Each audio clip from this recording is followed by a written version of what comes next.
하심을 이루어가도록 우리를 사용하여 주옵소서. 이 시간도 연약하고 부족한 종을 주의 도구로 사용하여 주옵소서. 하나님의 영광이 나타나는 시간이 될 줄 믿고 예수님의 이름으로 감사 기도드립니다. 아멘.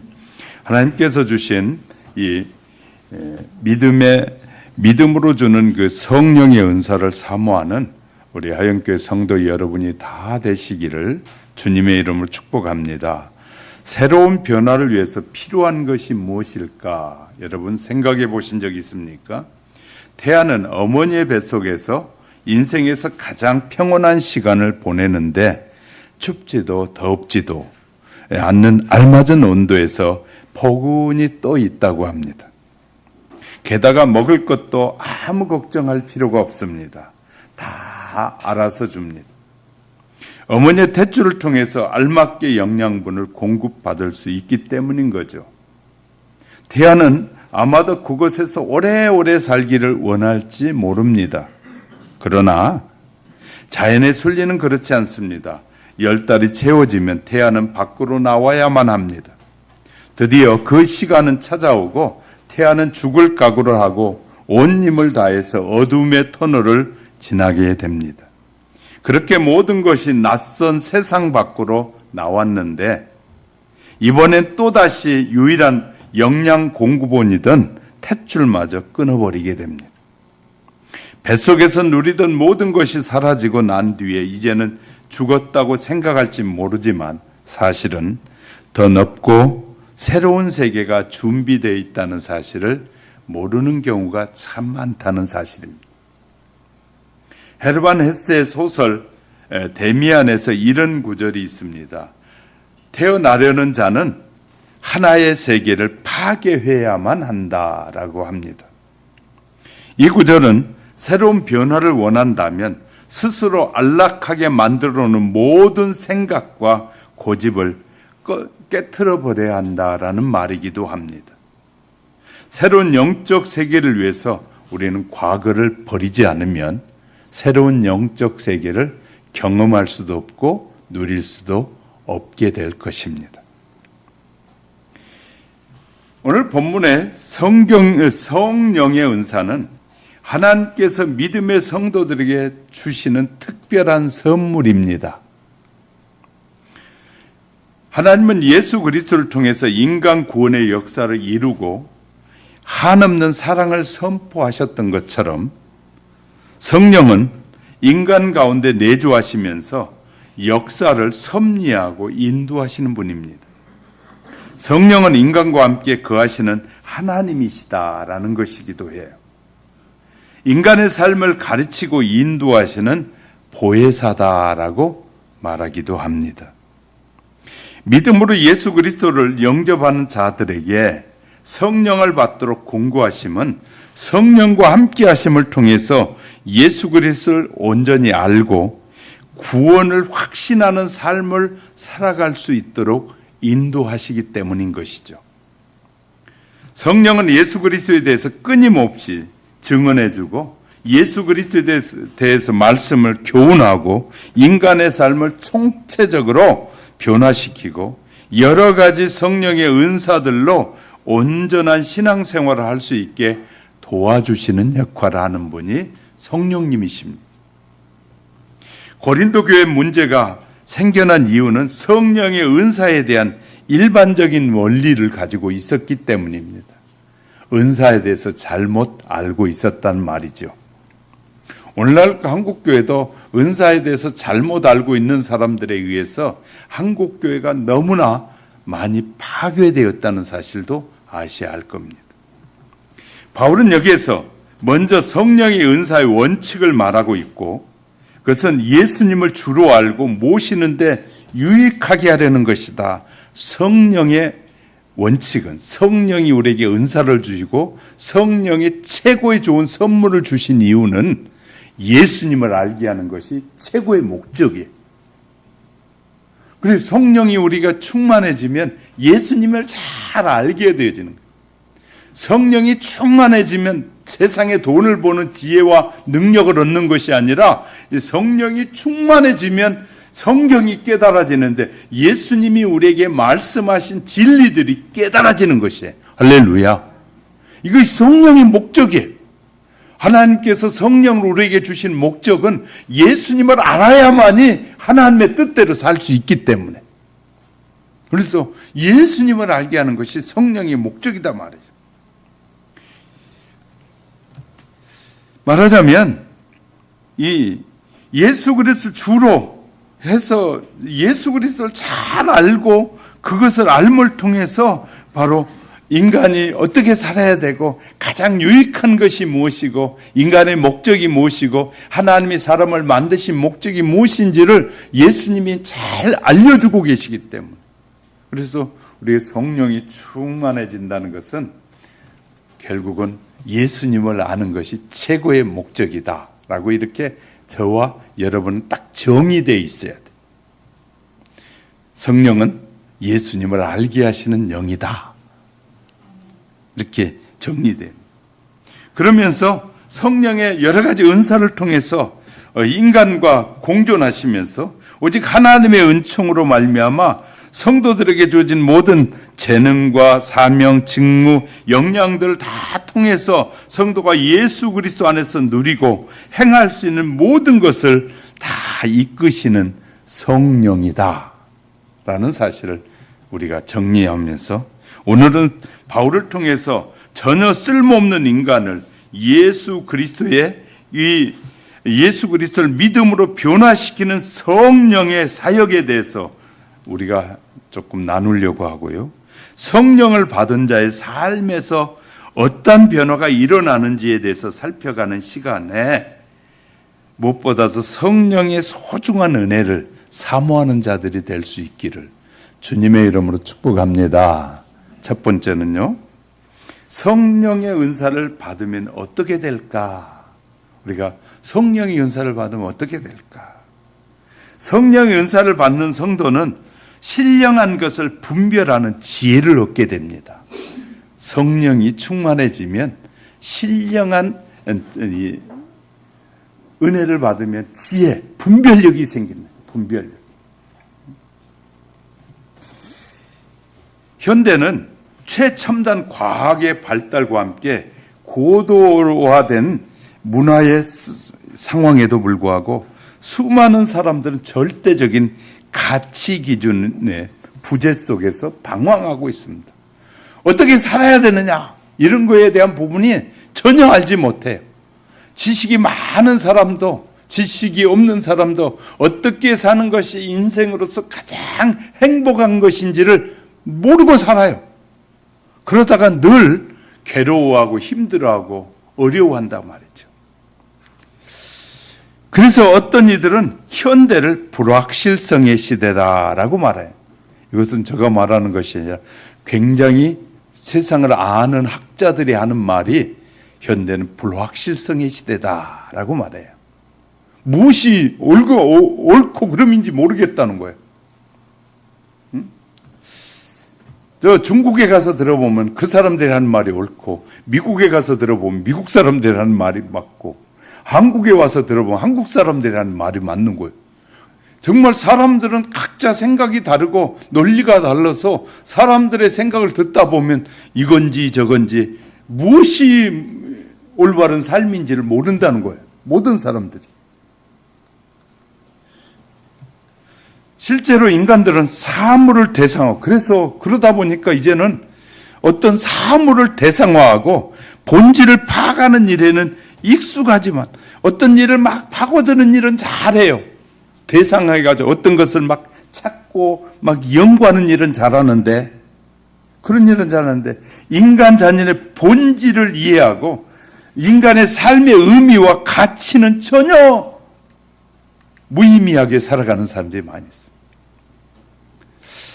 한 인간이 태어나서 한 인간이 성장하고 죽음의 모든 과정은 그냥 의미 없이 주시지 않았다는 거예요. 반드시 인간이 태어나서 죽음의 모든 과정을 살아가는 이 과정을 살게 하는데 의미가 있는데 인간이 그 의미를 놓치고 사는 사람들이 너무 많은 거예요. 인간이 습득한 지식은 존재의 근거나 영적인 가치에 대해서는 가르쳐 주지 않습니다. 수많은 세상의 지식은 영적인 것이 무엇인지도 몰라요. 그래서 귀신이 있느냐 없느냐 물어보면 어떤 사람들은 대단한 학자도 귀신이 어디 있어요 그래. 정말 무식한 거예요. 무식한 거예요. 사람들은 그를 대단한 학자라고 말하지 모르지만 영적인 세계를 아는 사람의 입장에 보면 저렇게 무식할까 할 정도에. 그럼 여러분에게 한번 물어볼게요. 귀신이 있습니까 없습니까? 어떻게 하셨습니까? 왜 대답을 못해요? 어떻게 하셨습니까? 예수를 믿으니까 분별력이 생겨서 알게 된 거예요. 귀신이 있다는 사실을 성경을 배우니까 예수를 믿고 성경을 배워가니까 귀신이 있다는 걸 알게 된 거잖아요. 이게 대단한 거 아니겠어요? 이 세상의 사람은 조그만 것만 알아도 그 사람을 대단한 사람으로 여기잖아요. 근데 여러분이 우리가 인생에 태어나서 내 삶이 가치 있게 사는 것이 무엇이고 또 영원한 삶이 있다는 걸 아는 건 여러분은 대단한 거예요. 왜? 수많은 사람이 그걸 모른 채 죽어가고 있으니까. 죽은 다음에서야 그 사람들은 뭘 깨달았냐면 진작 알 걸. 죽은 다음에. 지금 여러분이 안 보이니까 귀신 역사가 있는지 없는지 모르는 사람들이 많죠. 귀신 역사예요. 왜냐하면 이제 예수를 믿고 여러분들이 정말 예수를 믿고 예수 이름으로 귀신에게 명해봐요. 귀신이 꼼짝도 못하는 걸 알게 될 거예요. 아니, 우린 육신을 가졌는데 귀신은 영이잖아요. 그 육신을 가진 우리가 이길 수가 없어요. 그런데 그 귀신이 예수의 이름 앞에 꼼짝도 못하는 거예요. 그 귀신이. 그러면 그 말은 예수님도 신이야 영적인 분이신데 그 예수의 이름의 능력이 더 강화하다는 거 아니겠어요? 자, 강한 자 앞에 다 모든 것이 순응하잖아요. 근데 예수 이름이 얼마나 강한지 우리도 감당하지 못하는 그 귀신이 그 예수 이름 앞에 꼼짝도 못하는 걸 보게 된단 말이에요. 우리는 실은 이런 것을 안다는 사실이 얼마나 대단한지 몰라요. 수많은 사람들이 그래서 미래 세대를 준비하지 못해요. 얼마나 많은 사람이 돈을 벌어가지고 이 영원히 살 수 없는 것 때문에 영원히 살고 싶어서 그냥 달나라를 가고자 화성을 가고자 엄청난 돈을 투자해가지고 개발해보지만 거기에 갔다 오고 나서 하는 말이 희망이 없다는 거예요. 거기에도. 저와 여러분은 예수 믿어서 다음 세계를 지금부터 준비하고 산다는 것은 엄청난 축복이에요. 어디서 알 수 있느냐? 성경을 통해서 우리가 알게 되는 거예요. 자, 이렇게 성령님께서는 우리에게 분별력을 주셔요. 분별력을. 그러니까 인간답게 사는 것이 무엇인지에 대한 것도 알게 되는 것이에요. 성경을 통해서. 그래서 이 지혜는 인간의 노력으로만 얻어지는 것이 아니라 하나님이 지혜를 주셔야 가능한 거예요. 그러면 또 물어봐야지. 수많은 사람들이 지금 사람과의 관계를 잘 하는 것은 어디서 어떻게 해서 그렇게 관계를 하고 살지요? 학교에서 배웠잖아요. 그죠? 자, 가정에서 배우고 학교에서 배워요. 여러분이 영어를 어떻게 하겠어요? 학교에서 집에서 배우든 학교에서 배우지 않으면 영어도 못할 거예요. 근데 배우니까 말이 통하잖아요. 다른 사람과. 자, 우리가 하나님과 교통하려면 성경을 통해서 하나님이 어떤 분인가를 알아야 하나님을 할 수 있어요? 교제할 수 있는 거예요. 교통할 수 있는 거예요. 자, 지금 수많은 우주에 이제 많은 것들이 뭐가 있다고 하면서 이 과학자들은 우주에 있는 다른 생물체들과 이렇게 교제하기 위해서 막 우리 암호들을 막 쏘아 보내고 있거든요. 과학자들이. 그리고 우리가 보낸 암호를 저들이 이해하고 응답하는지 헤드폰을 쓰고 기다리고 있어요. 딴 세계 얘기를 하는 것 같습니까, 저거? 오늘 지금 현실, 수많은 우리의 부호들을, 우리의 언어들을 막 세계, 온 우주에 막 쏘고 있어요. 그러면서, 살아있으면, 우리의 말을 알아들으면 우리에게 전파해 주세요 하고 막 쏘아요. 그런데 아직 연락이 안 와. 얼마나 많은. 왜? 또 다른 세계가 있는 것 같아서 그들과 교제해 보려고 하는 거예요. 자, 그런데 이렇게 신경을 쓰면서 성경을 통해서 우리에게 하나님이 살아계신다고 말해도 그분에 대해서 알려고 노력하지 않는 참 바보들이 얼마나 많이 있는지 몰라요. 아니, 우주에 있는 우리와 다른 우주 생물체들과는 대화를 하고 싶어가지고 엄청난 돈을 투자해가지고 전파를 통해서 막 쏘면서도 아니, 우리 말로 해석해서 이해할 수 있는 새로운 세계가, 하나님의 세계가 있다고 그렇게 외쳐도 하나님과는 교제하려고 안 하는 거예요. 정말 바보들이잖아요. 우리가 그럼 하나님이 계시는지 안 계시는지 어떻게 아느냐? 성경을 듣고 배웠더니 배우는 순간에 하나님이 우리에게 믿음을 주셔가지고 믿게 해주시는 거예요. 그리고 그 하나님의 이 말씀들이 배워지고 믿어지니까 이제 우리에게 지혜가 생기는 거예요. 그리고 분별력이 생기는 거예요. 이 성령은 불확실한 것을 확실하게 해준다. 그래서 요한복음 14장 17절에 보면 성령은 불확실한 세대 속에 확실한 것이 하나님이 어떤 분이고 예수님이 어떤 분이고 성령님이 어떤 분이라고 성령이 우리에게 제대로 가르쳐 준다는 거예요. 성령을 통해서 알게 된 예수 그리스도야말로 삶의 본질인 문제를 해결해 주신 진리 자체예요. 그래서요, 이 성령을 따라 살아가면 이 예수님의 진리가 깨달아지는 거예요. 막 알아지는 거예요. 왜? 진리 자체이기 때문에. 그러므로 성령을 받은 자는 인간을 미혹시키는 거짓된 것과 신령한 것이 무엇인지를 분별하게 되는 거예요. 그래서 요한 1서 4장 6절에 보면 분별력이 생기게 된다. 이렇게 제가 분별력이 생기니까 여러분에게 이런 놈은 나쁜 놈이고 이런 놈은 좋은 놈이라고 말하는 거예요. 제가 그냥 이유 없이 말하는 것이 아니다 말이에요. 여러분이 보지 못한 것을 저는 보고 여러분에게 진리라고 하는 성경이 우리에게 가르쳐준 진리를 깊이 되새겨 보니까 그 진리가 깨닫게 해줘, 성령으로 깨닫게 해주는데 이런 인간들은 나쁜 인간이고 이런 인간은 좋은 인간이다.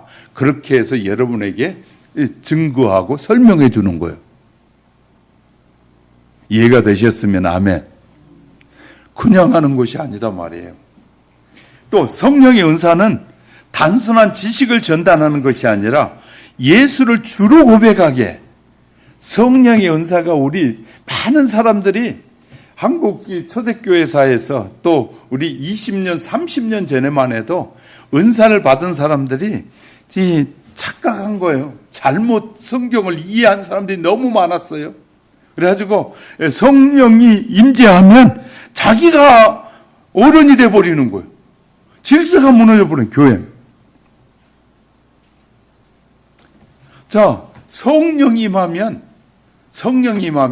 예수님이 나의 주라고 고백할 수밖에 없어지는 거예요.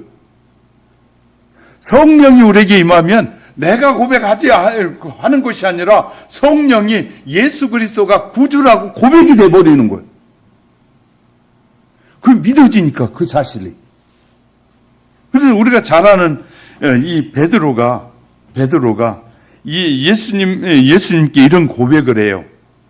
마태복음 16장 16절에 가보면 주는 그리스도시요 살아계신 하나님의 아들입니다 라고 고백했더니 예수님이 하는 말이 네가 하는 고백이 네가 하는 것이 아니라 성령이 너 안에서 고백하게 했다라고 말씀하셔요. 누가 고백하게 했다고요? 성령이 고백하게 했다는 거예요. 자, 그래서 온전한 진리를 알려주고 그것을 고백할 수 있는 신앙을 준 것은 인간의 지식이 아니라 성령님이 하시는 거예요. 마태복음 16장 17절에서 말해요. 성령님께서 하는. 우리가 살아가는 현재 신학이 발전하고 이렇게 수많은 사람들이 나사렛 예수에 대한 객관적인 지식을 갖게 되었습니다. 그러나 그는 찔림과 상함이 곧 우리의 구원을 위한 것이라는 사실을 고백하게 하는 것은 지식이 아닙니다. 예수님이 나를 위해서 찔리시고 고통당하신 것이 그건 지식으로 아는 것이 아니라 믿음으로 고백되어지는 것이에요.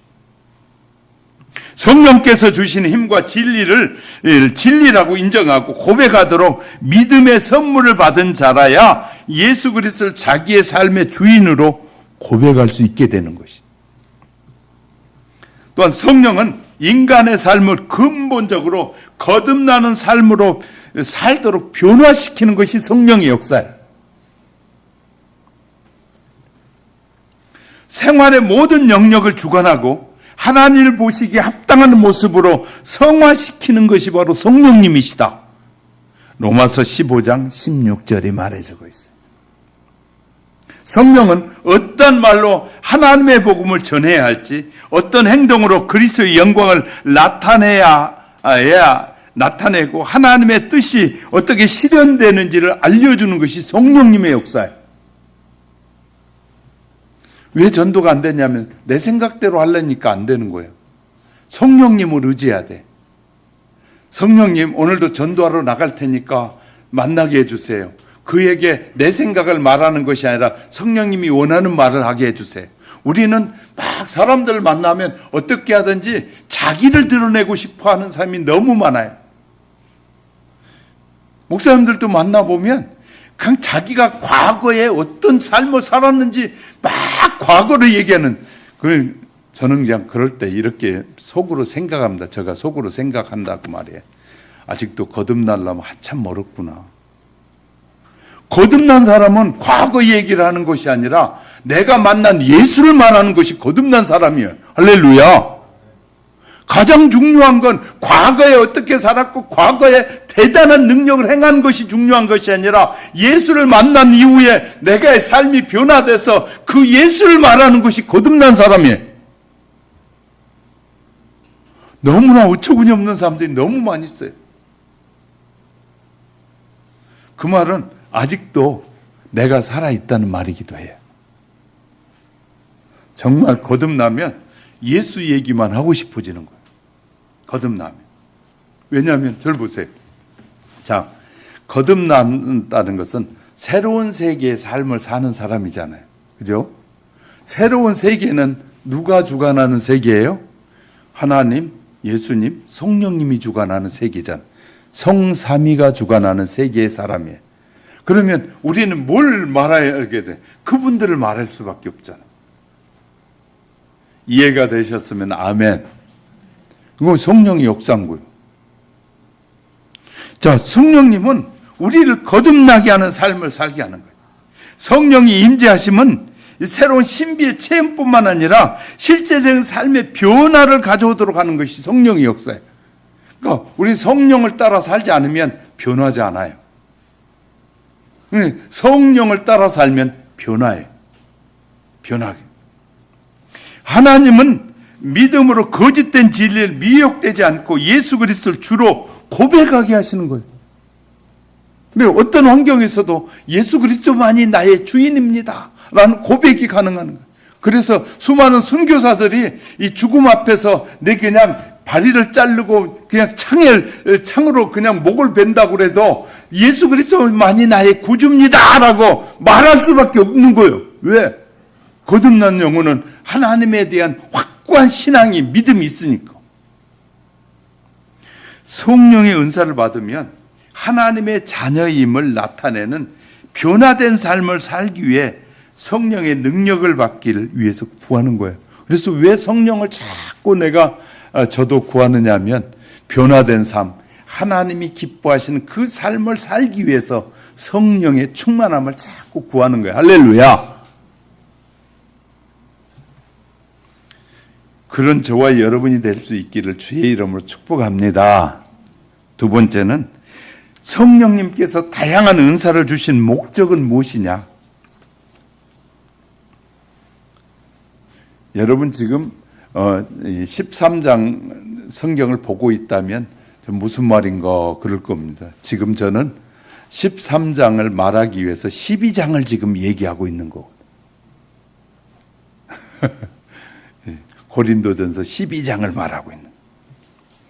자, 하나님께서 바울을 통해서 믿음의 성도인 각자에게 은사를 주시는 성령은 한 분이다. 은사의 종류는 다양하는데 성령이 주시는 은사를 주신 분은 한 분이다. 여러분이 주지 않는다. 지혜의 말씀, 지식의 말씀, 믿음, 병고침, 능력 행함, 예언함, 영분별, 예언, 방언 등 통역, 다양한 은사를 한 분이신 성령님이 주신다라고 말하고 있어요. 성령님이 주신다.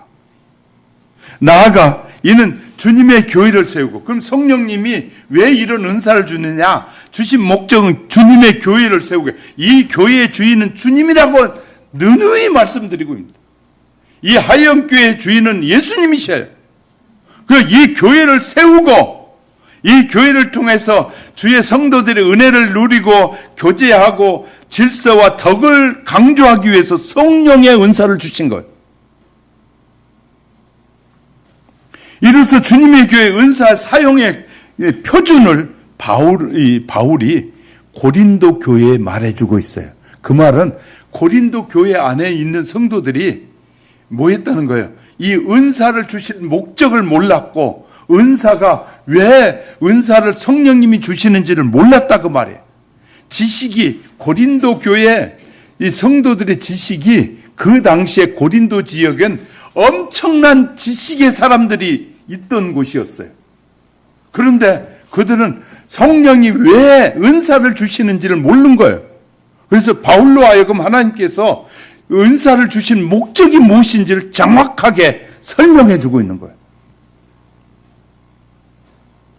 그리고 표준에 따라서 했더니 모든 교회들이 안정되어지고 든든히 세워져 가더라는 거예요. 하나님께서 성령으로 주신 은사의 목적은 예수를 주로 고백하는 것이다. 그래서 우리가 읽었던 12장 3절에 가보면 한번 읽어보셔요. 12장 3절 시작. 그러므로 내가 너희에게 알리노니 하나님의 영으로 말하는 자가 누구든지 예수를 저주할 자라 하지 아니하고 또 성령으로 아니하고는 누구든지 예수를 주라 할 수 없느니라.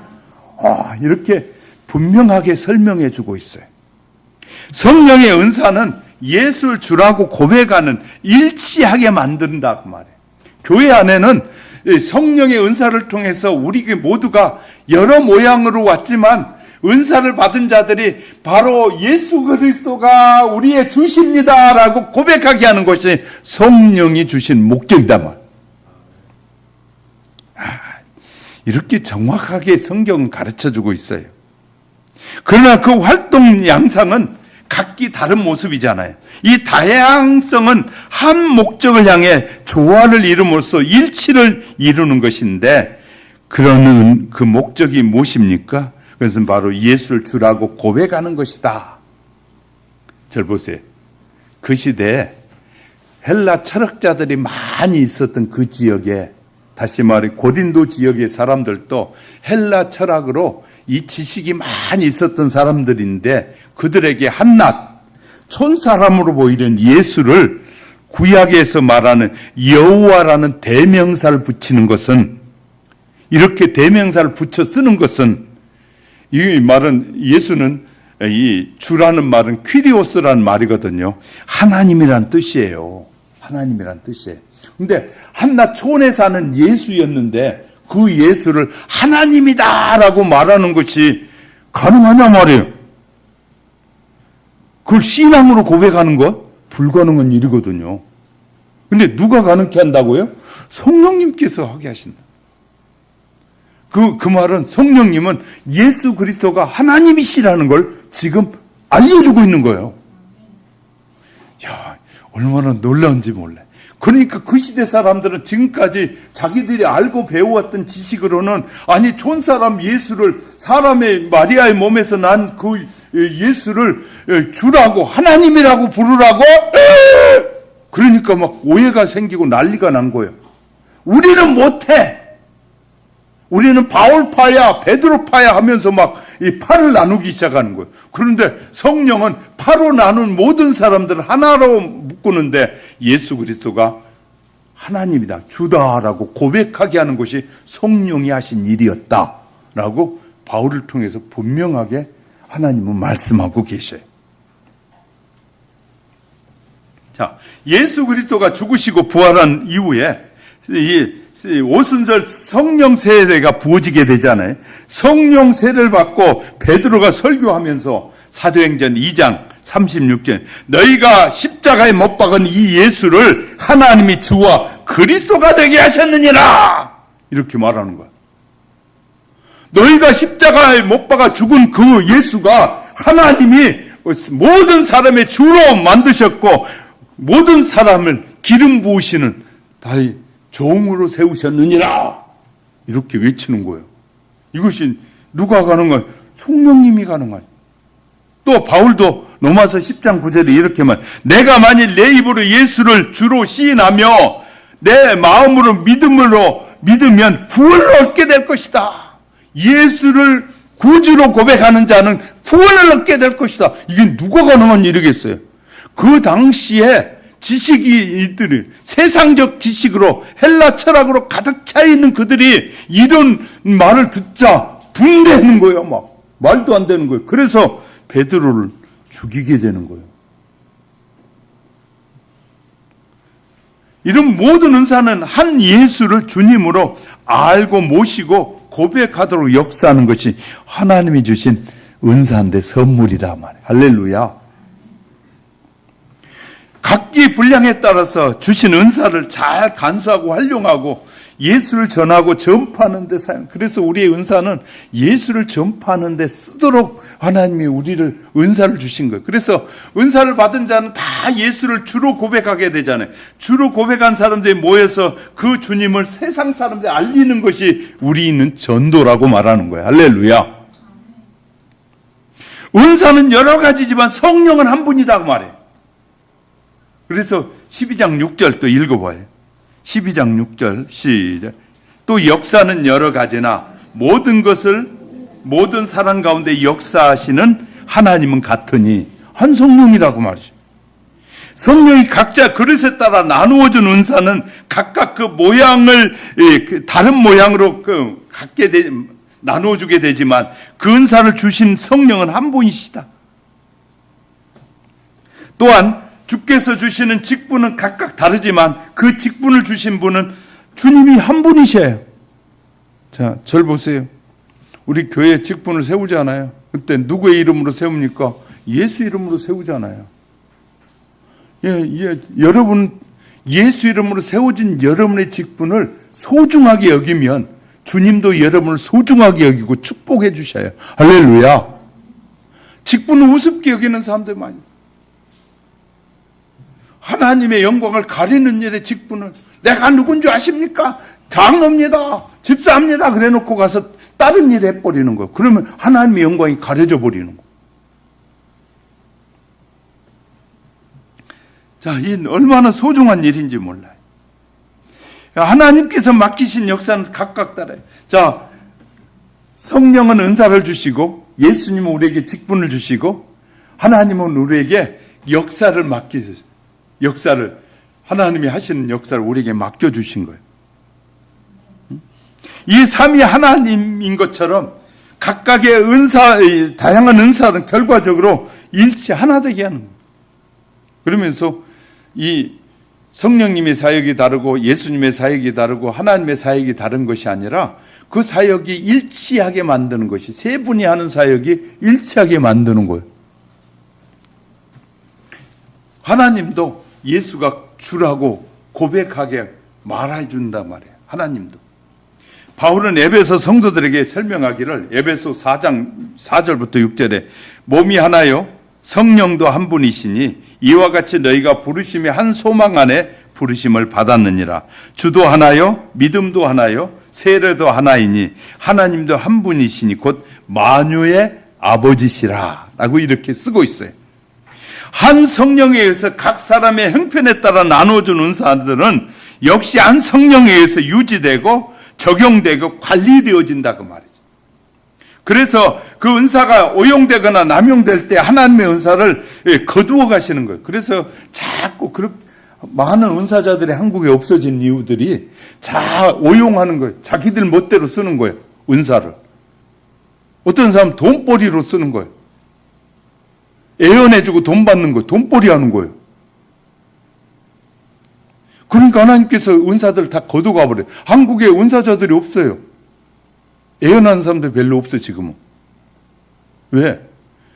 하나님을 높이고 예수를 구해 주로 고백해야 되는 은사가 자기들이 유익을 위해서 쓰니까 하나님이 다 거두가 버리시.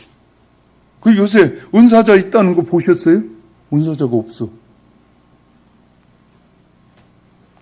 중요한 것은요, 이런 직분과 은사가 무엇을 위해 주셨는지를 모르는 사람들이 쓰기 때문에 문제가 됐다. 고린도 교회도 마찬가지단 말이에요. 성령께서 주신 은사에는 믿음을 세우기 위해서, 우리 지금 읽었던 12장 7절에 보세요. 뭐라고 말하는지 읽어봅니다. 12장 7절 시작. 각 사람에게 성령을 나타내심은 유익하게 하리 하심. 각자에게 유익하게, 믿음을 주신 것은 유익하기 위함이다. 성령께서 각 사람에게 은사를 주신 목적은 각 사람을 유익하게 하고 나아가 교회 전체를 유익하게 하는 데 있습니다. 결코 은사를 개인의 믿음과 허영과 자랑으로 삼는 것이 아니다 말이죠. 그런데 어떤 사람은 방언하는 것을 자랑하는 사람이 있어요. 방언하지 못한 사람은 업신여기고 멸시하는 사람, 방언 못할 수 있어요.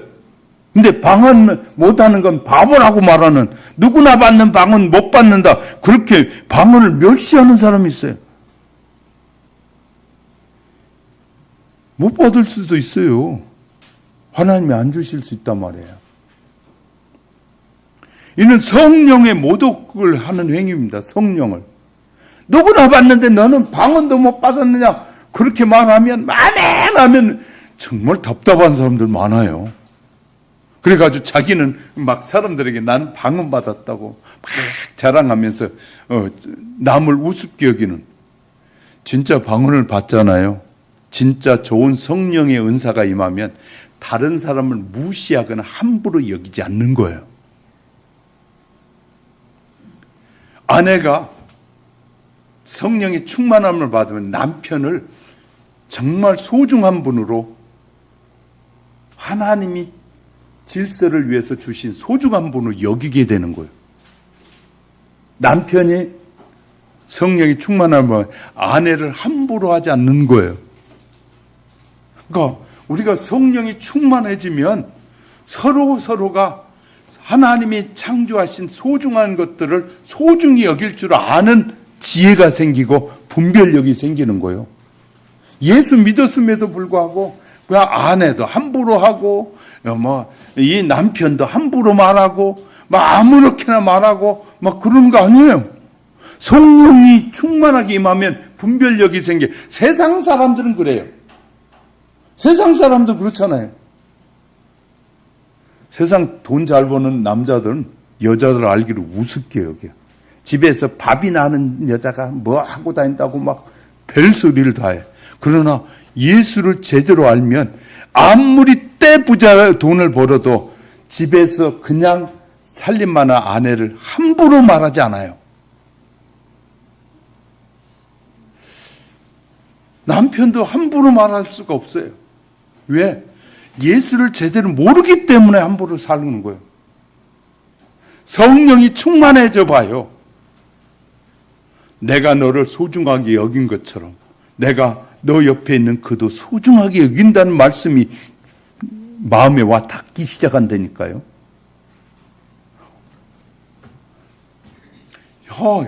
그래서 서로가 소중히 여겨지는 거예요. 존중해지는 거예요. 자, 성경의 핵심은 뭐예요? 절 보세요. 성경의 핵심은 뭐예요? 하나님 사랑, 이웃 사랑. 나 외에 모든 사람이 이웃이잖아요. 자, 성경의 핵심을 놓치는 사람도 많아요.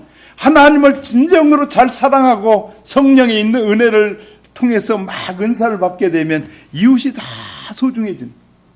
하나님의 창조물이잖아요. 모든 것이 다. 하나님의 것이잖아요. 하나님의 것을 함부로 여기면 하나님을 함부로 여기는 거예요.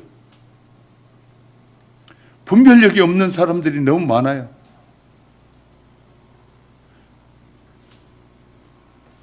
우리가 이제 이런 사실들, 성령을 의지하게 되면 알게 되는 거예요.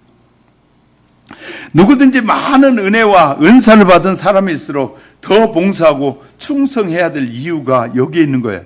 성령의 은사를 받았다면 최선을 다해서 사람을 존중히 여기고 소중히 여기는 사람이 되는 거예요. 근데 이제 아멘 해봐요. 아멘이잖아요. 얼마나 소중인지, 소중한 분들인지 몰라요. 늘 성령이 충만하시기를 주님의 이름으로 축복합니다. 세 번째는 성도가 받은 최고의 선물은 무엇이냐? 사랑이에요. 사랑이 없으면 이제 우리는 겉과 속을 잘 모르는 사람들이 많아요. 겉으로 이렇게 한다고 속까지 그런 줄 착각하는 사람들이 많이 있어요. 아비가 되고 어미가 되고 나면 이 생각이 달라져요. 그래서 어른이 되라는 말이 그래서 하는 거예요. 어른이 되지 않으면 잘 이해가 안 되는 거예요. 본문 이제 오늘 13장으로 돌아오겠습니다. 13장 1절 2절 같이 읽어봅니다. 시작. 내가 사랑의 방언과 천사의 말을 할지라도 사랑이 없으면 소리 나는 구리와 울리는 꽹과리가 되고 내가 예언하는 능력이 있어 모든 비밀과 모든 지식을 알고 또 산을 옮길 만한 모든 믿음이 있을지라도 사랑이 없으면 내가 아무것도 아니요. 예수 안에서 이 사랑이 없으면 아무것도 아닌 거예요. 성령의 은사가 어떤 것인지를 우리가 잘 알아야 돼요. 시간이 너무 많이 가서 조금 요약을 해야 될 것 같은데. 자, 하나님께서 우리에게 주신 이 은사 중에 이제 은사를 이제 다뤄볼게요. 이지에 포함되는 은사가 있어요. 이지란 이성적으로, 지식적으로 분별되어지는 은사를 이지의 은사라고 하는데, 이 이지의 은사에는 지혜의 말씀이라는 것이 있어요. 성경에 나오죠. 지혜의 말씀. 하나님께서 계시한 지식이나 곧 예수 그리스도의 복음에 대한 영적 해석을 표현하는 것이다 라고 고린도전서 2장 5절 7절에 소개하고 있습니다. 하나님의 뜻을 삶의 현장에 구체적으로 자세히 설명해주고 이해시켜주고 분별하게 하는 실천적인 은사를 바로 지혜의 은사다라고 말해요. 이 지혜의 말씀은 가장 중요한 은사 중에 하나로 대부분이 지도자들에게 주는 이 은사이기도 해요. 지도자들에게. 그래야 깨닫고 성도들에게 잘 설명해주고 가르쳐줄 거 아니에요. 성도들은 그리스도의 복음을 잘 전할 수 있도록 이 지혜의 말씀의 은사를 사모해야 돼요. 실은 그러니까 말씀을 설명해 주잖아요. 지혜의 은사가. 그러니까 이 지혜의 은사가 임하면 여러분도 말씀이 잘 이해되어지고 믿어지기 시작하는 거예요. 그러니까 우리가 사모해야 될 은사는 이 지혜의 은사이기도 해요. 또 지식의 말씀이 되어 있잖아요. 사도들과 선지자들에 의해서 실현되어지는데 진리들을 정확하게 이해하고 적절하게 나타내는 은사. 지식이란 복음의 사실을 설명이나 해설, 그 사이에 밀접한 관계를 다뤄주는 것인데, 이러한 은사는 교회 안에서 가르치는 자에게 대부분 주어지는 은사가 이런 은사예요. 그러니까 평신도도 이 지혜와 지식의 은사가 있는 분들도 있어요. 그래서 남을 잘 설명해, 저 어려운 단어를 쉽게 설명해 주는 거예요. 막 잘 설명해 주는 은사입니다. 믿음에 포함되는 은사가 있어요. 여기에서 말한 믿음은 모든 성도에게 성령의 역사하심으로 인해 구원으로 인도하는 그 신앙을 말하는 것이 아니라, 이 믿음은 권능을 행하는 은사인데 그리스도의 이름으로 이적을 행하는 그 믿음을 의미합니다. 그런 형태의 믿음을 말하는 거예요. 믿음의 은사는. 또한 고난을 이겨내는, 그래 믿음이 있는 사람은 어떤 고난이 있어도 잘 견뎌내. 목사님 기도해 주세요, 우리 성도님들 기도해 주세요 하고 막 그 고난을 이겨내는 그런 믿음을 말하는 이 믿음의 은사. 이런 사람들은 순교할 수도 있는 그 믿음을 갖게 되는 거예요. 또요, 병 고치는 은사가 있잖아요. 각종 병을 고생하는 자를 고침으로 교회의 덕을 높이는 은사를 말합니다. 이 은사는 결국 교회를 드러내기 위해서, 높이기 위해서 주어진 은사인데, 병 고쳐주고 자기가 뭐 대단한 것처럼 착각하는 사람들이 많이 있어요. 병 고치는 은사를 통해서 고쳐주고 난 다음에 하나님을 잘, 예수를 믿게 하는 것이 최고의 은사예요. 능력 행함의 은사. 앞을 못 보는 이 병을 고치는 은사보다 훨씬 더 포괄적인 은사죠. 사도들에게서 단순히 환자를 고치는 은사를 가진 사람이 있는가 하면 이적을 행하는 일반적인 능력의 사람들도 있었어요. 그래서 아나니아와 삽비라의 죽음을 통해서 이 능력이 임하기도 하고요. 도르가의 일을 통해서 도르가가 살아나잖아요. 또 이 박스 엘루마를 소경이었던 그가 눈을 뜨게 된 신뢰들이 이 능력 행함을 통해서 나타나는 거예요. 또 예언의 은사가 있잖아요. 성령의 감동으로 하나님이 깊은 뜻을 말해주는 거예요. 예언의 은사는. 저 사람이 이해하지 못한 부분을 이해시켜준, 이렇게 예언된 말씀을 통해서 이해시켜주는 그런 예언의 은사. 미리 저 사람이 알지 못한 미래의 일을 미리 알려주는 그런 예언의 은사. 이 믿음의 은사에 포함되는 겁니다. 또 영분별 은사. 교회 안에서 기도하다가 뭐가 쏙 들어왔어. 절 보세요. 그런데 몸만 들어오면 다 하나님이 주신 걸로 착각하는 사람도 있어요. 그런데 영분별의 은사가 있는 사람은 딱 보면 알아. 아, 저긴 거짓의 영이구나. 근데 자기는 그게 그냥 오직 영분별하는 사람이 없으면, 그러니까 목사에게 그런 거 있기 때문에 잘못됐다고 회개하라고 하고, 그거 구하지 말고 다른 거 구하라고 영분별 은사가 있는 사람이 알려줘야 돼요. 영이, 우리가 막 영을 사모하잖아요. 자, 설명해볼게요. 귀신의 영을 사모하게 되면 귀신의 영이 들어가. 그래서요, 귀신이 막 신이 내리기 위해서는 이 사람들에게 막 귀신이 저 사람을 쓰고 싶은데 말을 안 들어. 그러니까 막 인생을 괴롭게 하고 힘들게 해. 그랬더니 어느 날 무당을 찾아보니까 당신이 신이 임해야 되는데 임하지 않으니까 신이 당신을 괴롭게 하고 있습니다. 그러니까 신 내림을 받기 위해서 구슬하잖아요. 신 내림 구슬하게 되면 신이 내려. 그러면 이 사람에게 신이 들어가는 거예요. 우리가 신 안 받겠다고 하면 절대로 못 들어와. 귀신의 영을 안 받겠다고 못 들어와. 그런데 내가 허용하는 순간에 귀신의 영이 들어오는 거예요. 이해가 하셨어요? 예수님이 우리에게 자유의지를 주신 것 중에, 하나님이 주신 것 중에 하나가 예수를 믿느냐 믿지 않는 건 우리의 선택이에요. 그런데 이렇게 성경은 가르쳐줘요. 그러니까 선택을 잘해야 된다. 안 믿으면 너는 영원히 지옥에 간다고 분명히 가르쳐줘요. 그러니까 선택은 해라. 선택은 믿고 안 믿고 선택을 할 수 있어요. 그런데 그것이 안 믿었을 때 영원한 지옥의 형벌을 받는 것이고, 믿었을 때 영원한 하나님의 축복을 받는 것이에요. 선택의 자유를 주는. 그러니까 귀신의 영이 막 그런 신 내린다고 할 때 그 사람들이 빨리 누굴 찾아와야 돼. 목사를 찾아오고 예수 믿는 사람 찾아와가지고 막 악령이 자꾸 역사하니까 기도해달라고 그러면 예수를 믿고 고백하면 그 귀신이 그 사람에게 역사하지 못하는데 안 오잖아요. 왜? 자기 지식으로 하나님을 판단하고 있으니까. 그래서 귀신의 영이 그를 사로잡아. 그러면 이제부터는 못 나와. 그리고 이제 귀신을 자꾸 받아들이잖아요. 그러면 귀신 수십 가지가 들어가, 그 사람에게. 그러면 이제 귀신끼리 이제 경쟁이 붙어. 그러면 이제 무당들의 얘기를 안 들어보셨지요? 무당들이 이렇게 말해. 여러 귀신을 섬기는 무당들이 이렇게 세상이 귀찮아서 못 살겠대.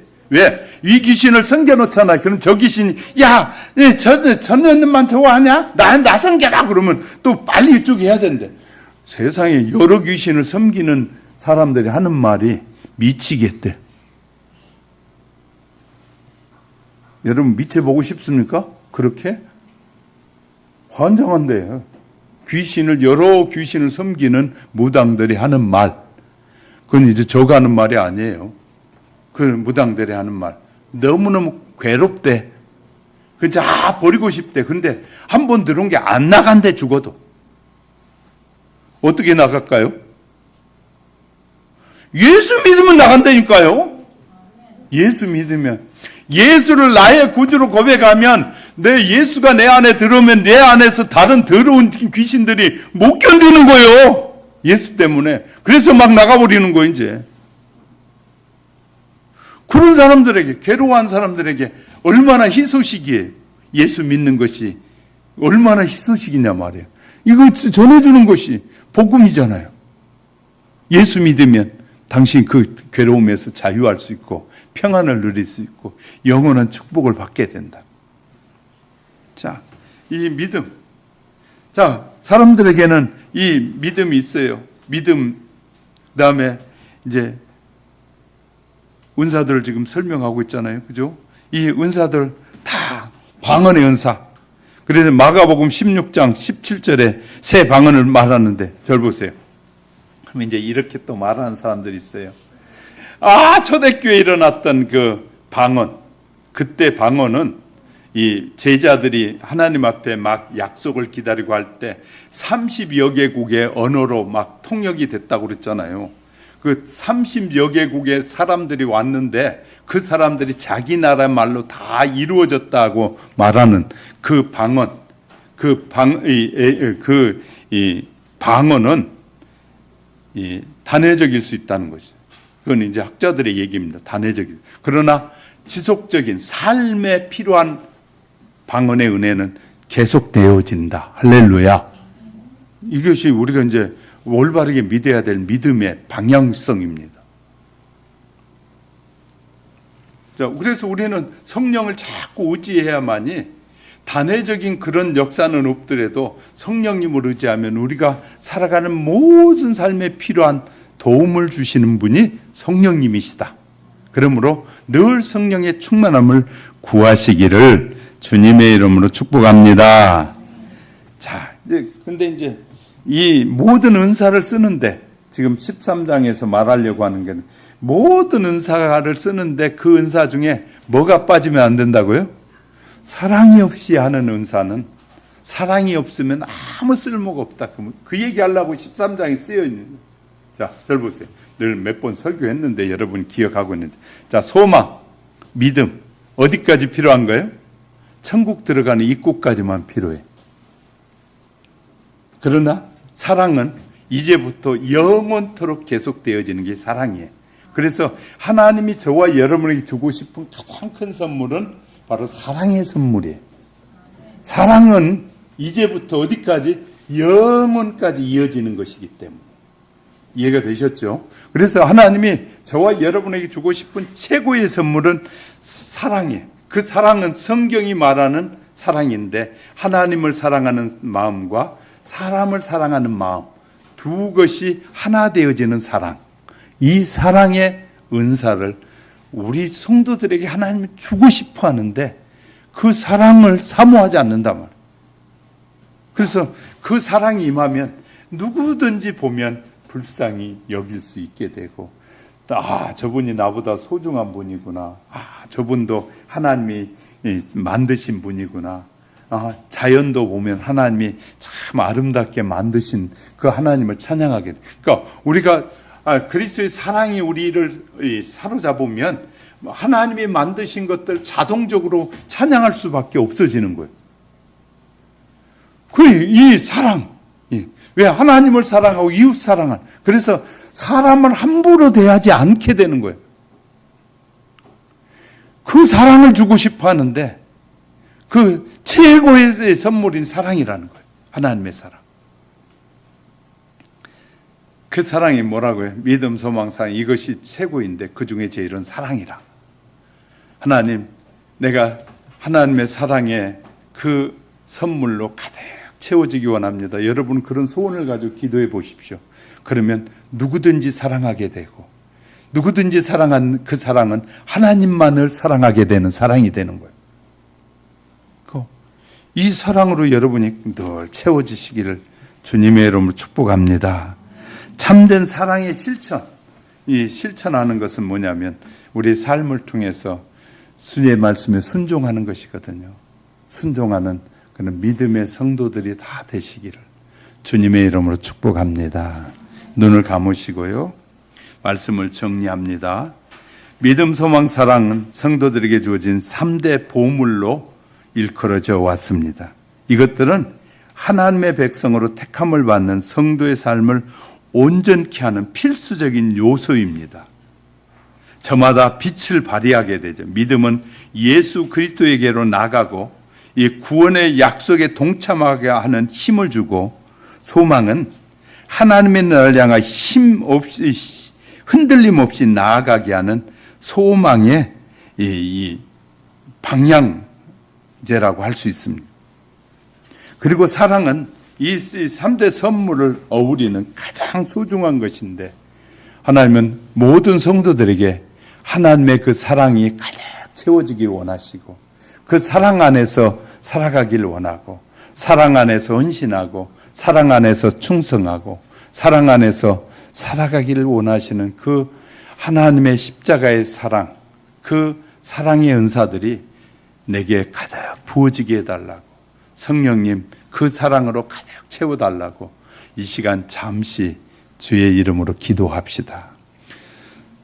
살아 역사하신 하나님, 은혜를 감사합니다.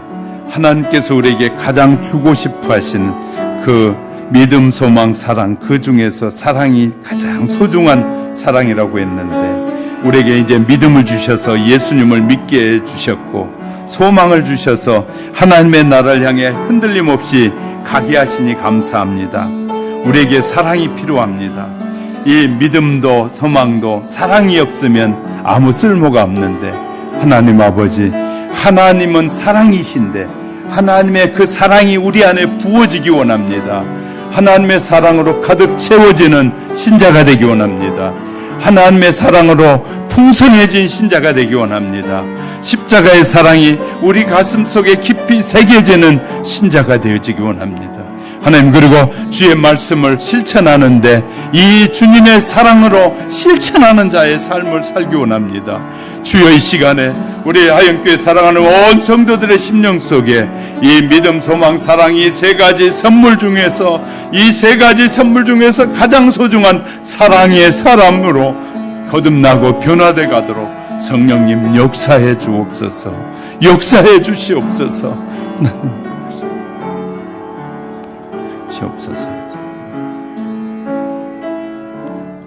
하나님 아버지, 하나님은 사랑이시라고 했는데 그 사랑을 우리가 가득 안고 살아가기를 원하시는 가장 큰 선물인 사랑의 은사, 사랑의 능력으로 이 세상을 힘차게 살아가는 하나님의 사람들이 되도록 성령님 역사해 주옵소서. 우리를 구원하신 우리 주 예수님의 이름으로 기도드립니다. 아멘. 우리 208장 부르시면서